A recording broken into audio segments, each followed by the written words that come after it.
ग्रामीण विद्युत व्यवस्था में उत्कृष्ट कार्य के लिए कनिष्ठ अभियंता कुलदीप शर्मा बने स्टार परफॉर्मर।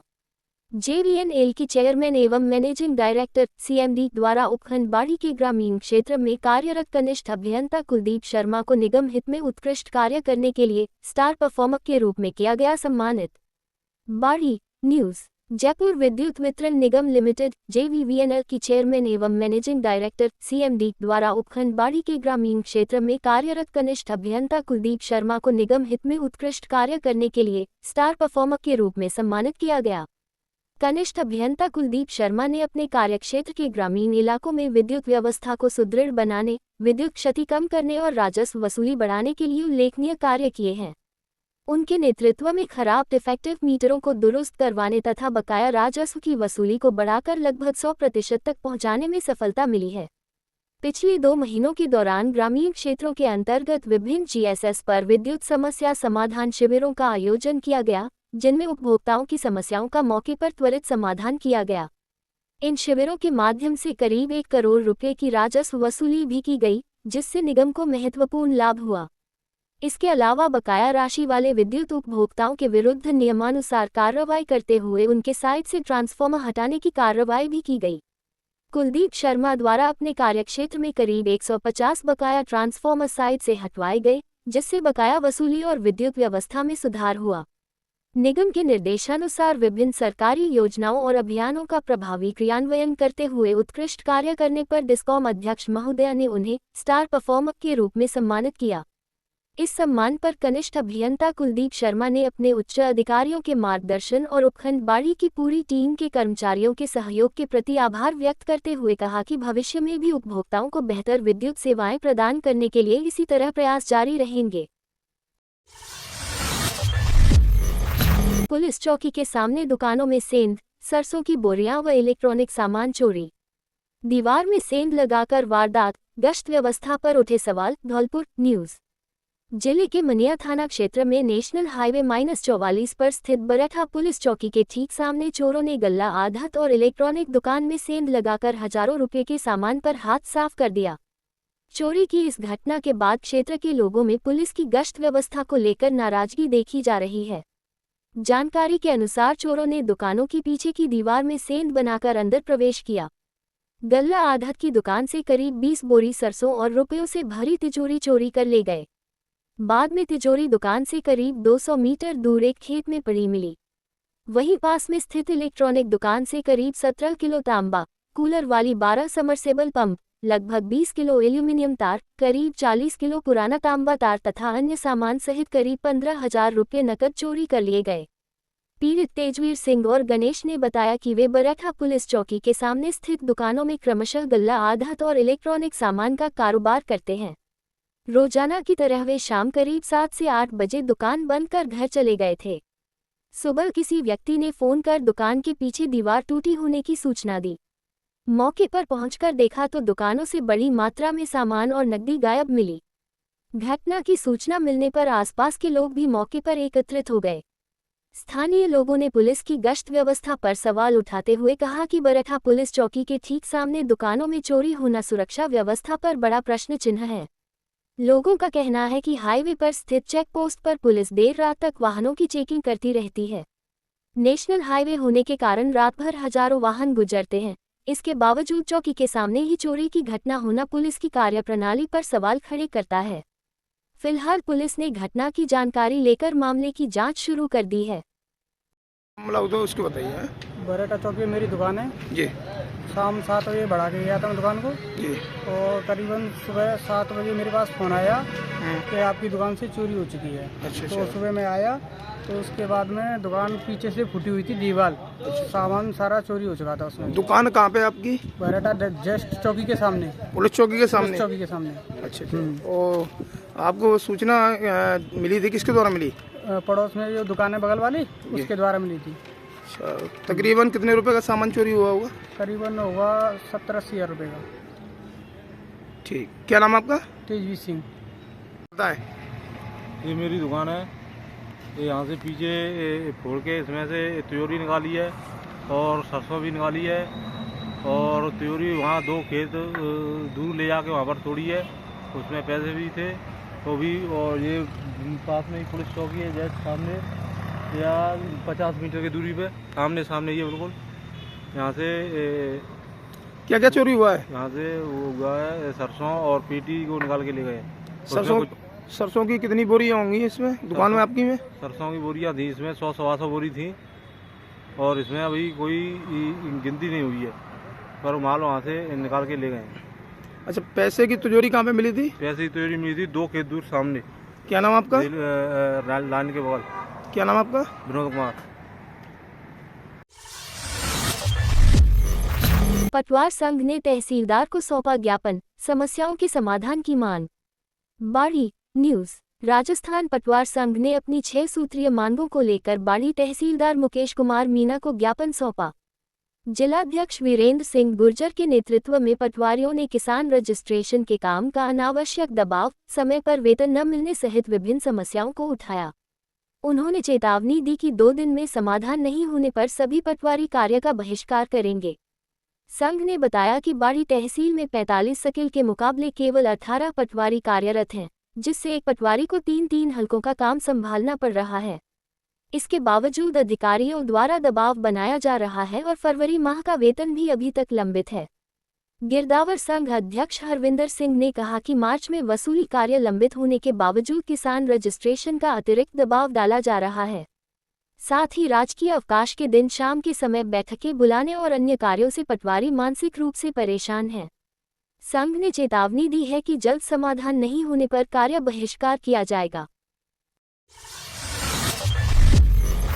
आगरा की 90 गौशालाओं में 21,420 गोवंश सुरक्षित, सीसीटीवी से 24 घंटे निगरानी। आगरा न्यूज। उत्तर प्रदेश सरकार द्वारा गोवंश संरक्षण को प्राथमिकता देते हुए आगरा जिले की 90 गौशालाओं में 21,420 निराश्रित गोवंशों को सुरक्षित आश्रय दिया गया है। इन गौशालाओं में 12 वृहद गो संरक्षण केंद्र, 10 कान्हा गौशालाएं, 66 अस्थायी गो आश्रय स्थल और 2 कांजी हाउस संचालित हैं, जहां गोवंशों के लिए चारा, पानी, स्वच्छता और चिकित्सा की व्यवस्था की गई है। गौशालाओं की निगरानी के लिए विकास भवन में कंट्रोल सेल स्थापित किया गया है, जहां से सीसीटीवी कैमरों के माध्यम से 24 घंटे निगरानी की जाती है। पशुपालन विभाग की टीमें नियमित स्वास्थ्य जांच, टीकाकरण और उपचार भी सुनिश्चित कर रही हैं। मुख्य पशु चिकित्सा अधिकारी डॉक्टर दिलीप कुमार पांड्या ने बताया कि मुख्यमंत्री के निर्देशानुसार एक भी गोवंश निराश्रित न रहे, इसके लिए लगातार निरीक्षण किया जा रहा है और गर्मी के मौसम को देखते हुए पानी व शेड की व्यवस्थाओं को और मजबूत किया जा रहा है। चर्म उत्पाद श्रेणी में गुप्ता एच.सी. ओवरसीज को राज्य निर्यात पुरस्कार। आगरा न्यूज। राज्य निर्यात पुरस्कार योजना के तहत वर्ष 2023-24 के लिए चर्म एवं चर्म उत्पाद श्रेणी में गुप्ता एच.सी. ओवरसीज को प्रथम पुरस्कार से सम्मानित किया गया। लखनऊ के होटल क्लाक अवध में आयोजित समारोह में प्रदेश के उद्योग मंत्री नंद गोपाल नंदी ने समूह के प्रबंध निदेशक व एफमेक अध्यक्ष गोपाल गुप्ता को ये सम्मान प्रदान किया।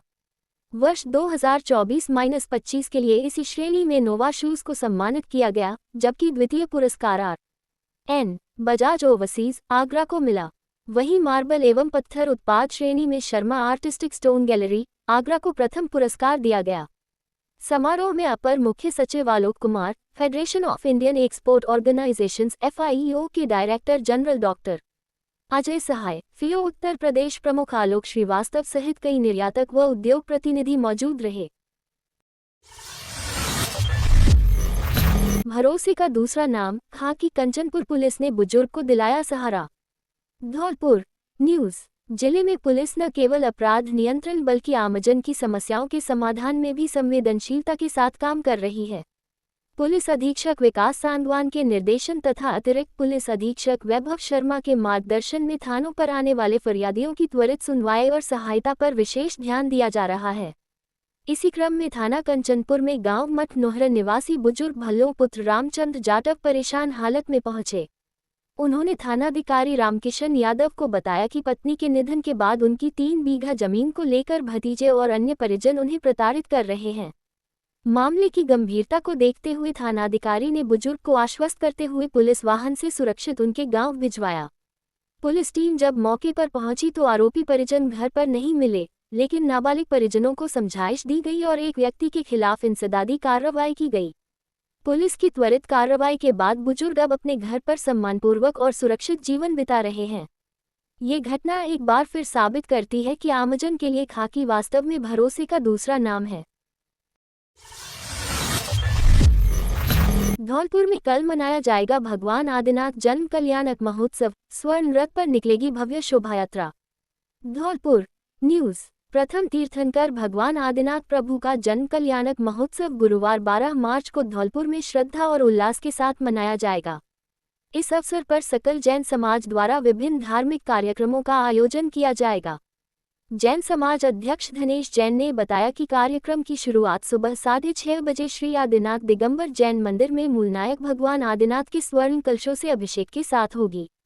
इसके बाद सुबह 7 बजे शांतिधारा तथा 7:30 बजे से श्री 1008 भक्तामर विधान का आयोजन किया जाएगा। सुबह 9 बजे भगवान आदिनाथ की भव्य शोभायात्रा स्वर्ण रथ पर मंदिर परिसर से निकाली जाएगी, जो बजाज खाना, लाल बाजार, सेठ जी की कोठी, हलवाई खाना, मोदी जी का तिराहा, तलैया, राधा बिहारी रोड, पैलेस के सामने, चूड़ी मार्केट और सब्जी मंडी मार्ग से होकर पुनः मंदिर पहुंचेगी। शोभायात्रा के बाद सुबह 10:30 बजे कलशाभिषेक होगा। वहीं शाम 7 बजे संगीतमय सामूहिक आरती और 7:30 बजे से भजन संध्या का आयोजन किया जाएगा। महोत्सव को लेकर जैन मंदिरों को विशेष रूप से सजाया गया है तथा विश्व शांति और जगत कल्याण के लिए विशेष पूजा अर्चना की जाएगी।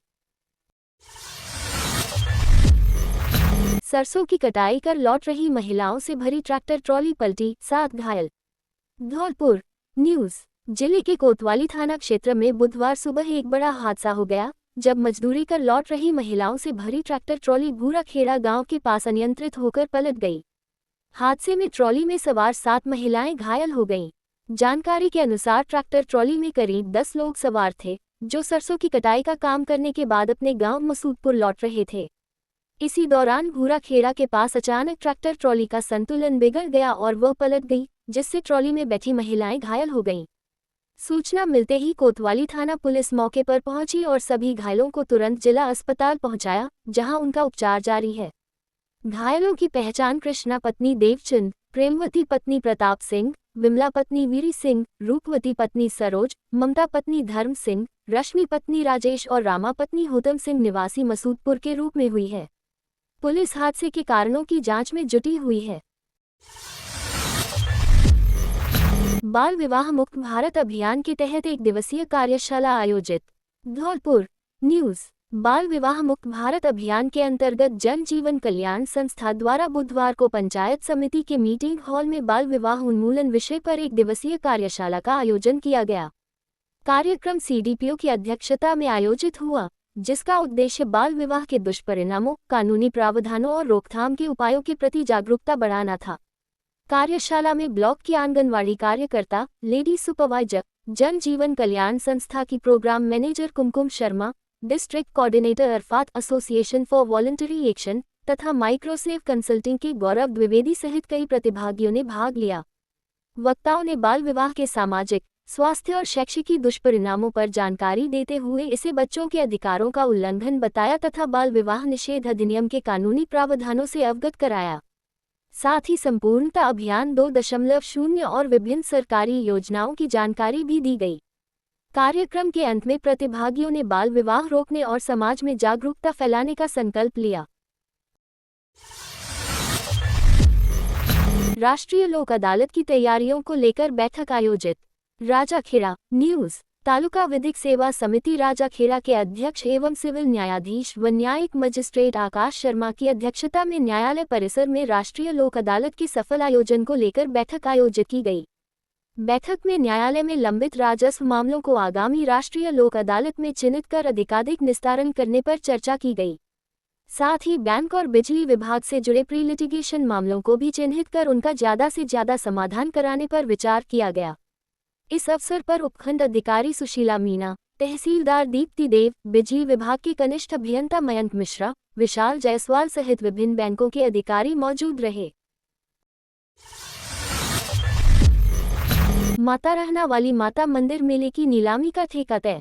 राजाखेड़ा न्यूज। उपखंड क्षेत्र में 8 दिन बाद शुरू होने वाले माता रहना वाली माता मंदिर मेले को लेकर चढ़ावे से प्राप्त सामान और अन्य व्यवस्थाओं की नीलामी का ठेका तय कर दिया गया। ये प्रक्रिया मंदिर ट्रस्ट की समिति द्वारा उपखंड अधिकारी एवं ट्रस्ट अध्यक्ष सुशीला मीना की अध्यक्षता में संपन्न हुई। बैठक में तहसीलदार दीप्ति देवी, नायब तहसीलदार मरेना, कोषाधिकारी राज कपूर सोनी, सत्येंद्र बाबू सहित ट्रस्ट समिति के सदस्य मौजूद रहे। नीलामी के अनुसार पीतल 571 रुपये प्रति किलो और स्टील 151 रुपये प्रति किलो तय किया गया, जबकि वाहन पार्किंग का ठेका 65,000 रुपये तथा बांस की नीलामी 2,51,000 रुपये में हुई। इसके अलावा सफाई, भोजन व्यवस्था, नारियल, चुन्नी आदि से जुड़े ठेके भी निर्धारित किए गए। ट्रस्ट ने स्पष्ट किया कि मंदिर में चढ़ने वाले सोना चांदी के आभूषण और नकद राशि इस नीलामी में शामिल नहीं है।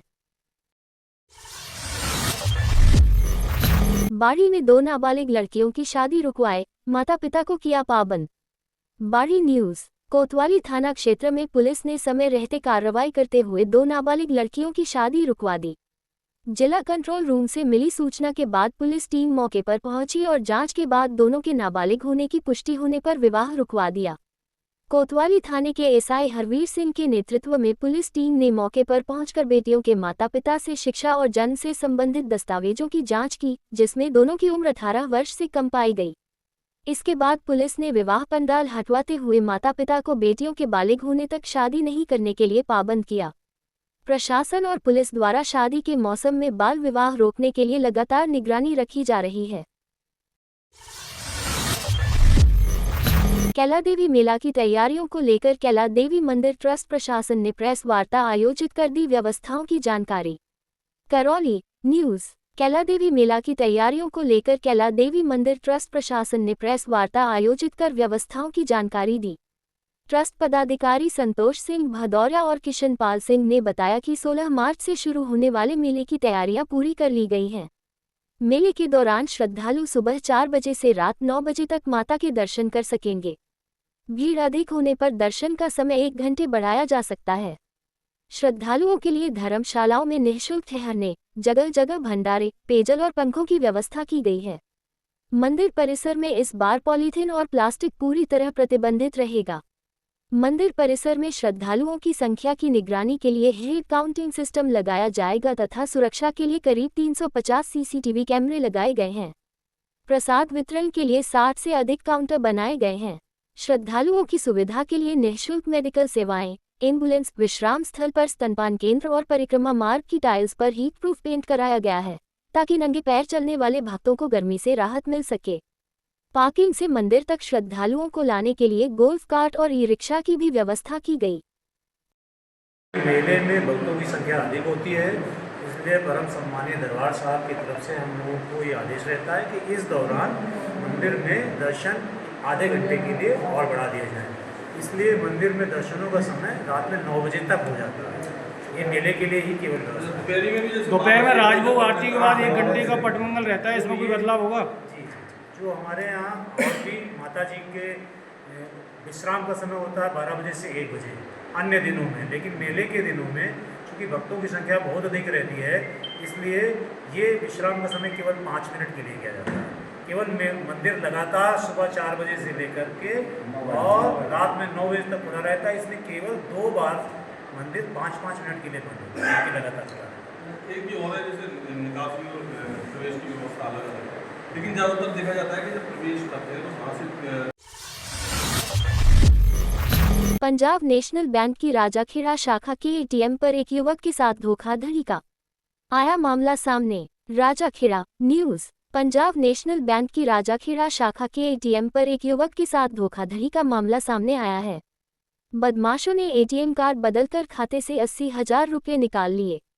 जानकारी के अनुसार राजाखेड़ा क्षेत्र के गांव बाजना निवासी अंशु पुत्र रामविलास खटीक अपने पिता रामविलास का एटीएम लेकर बैंक के एटीएम से पैसे निकालने आया था। उसने पहले एटीएम से 5,000 रुपये निकाले। इसी दौरान करीब 30 वर्ष उम्र के 2 अज्ञात युवक वहां आए और जल्दबाजी दिखाते हुए उसे हटने को कहा। आरोप है कि इसी दौरान उन्होंने उसके चेहरे के सामने रुमाल जैसा कुछ घुमाकर उसका एटीएम कार्ड बदल दिया। इसके बाद बदमाशों ने एटीएम कार्ड से 10,000 रुपये के लगातार 8 ट्रांजैक्शन कर कुल 80,000 रुपये निकाल लिए। बैंक स्टेटमेंट के अनुसार यह राशि दोपहर 1:04 बजे से 1:11 बजे के बीच निकाली गई। पीड़ित ने इस संबंध में राजाखेड़ा थाने में लिखित शिकायत दी है। पुलिस मामले की जांच में जुटी हुई है। मचकुंड महोत्सव में लोक संस्कृति की बिखरी रंगारंग छटा। जिला कलेक्टर श्रीनिधि बीटी के मुख्य आतिथ्य में हुआ भव्य सांस्कृतिक आयोजन।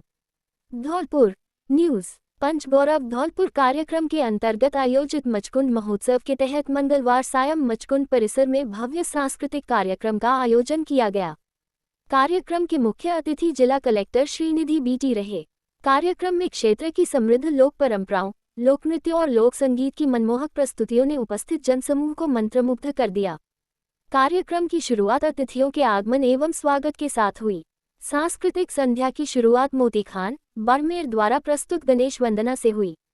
इसके बाद गफरुद्दीन मेवाती अलवर ने भपन वादन की शानदार प्रस्तुति देकर लोक संगीत की अनूठी परंपरा को जीवंत किया। रोशन मस्ताना धौलपुर ने लोकगीतों की प्रस्तुति देकर वातावरण को सुरमय बना दिया। कार्यक्रम में कच्छी घोड़ी नृत्य की प्रस्तुति ने दर्शकों का ध्यान आकर्षित किया। वहीं राजस्थान की विविध लोक नृत्य शैलियों की आकर्षक प्रस्तुतियां भी दी गईं। गौतम परमार बाड़मेर द्वारा भवाई नृत्य तथा तलवार व तितली नृत्य की प्रस्तुति ने दर्शकों को रोमांचित कर दिया। मैंद्री पालावत अलवर ने घूमर नृत्य प्रस्तुत किया। वहीं भूटा खान बाड़मेर ने लंगा गायन से लोक संगीत की परंपरा को जीवंत किया। हरियाणा की लोक संस्कृति की झलक सुनीता गुर्जर हरियाणा द्वारा प्रस्तुत हरियाणवी नृत्य में देखने को मिली। कार्यक्रम में मयूर नृत्य चरी नृत्य ने दर्शकों को मंत्रमुग्ध कर दिया। कार्यक्रम के अंत में अतिथियों द्वारा कलाकारों का सम्मान किया गया तथा उपस्थित श्रद्धालुओं एवं दर्शकों को मोमेंटो एवं प्रसादी का वितरण किया गया।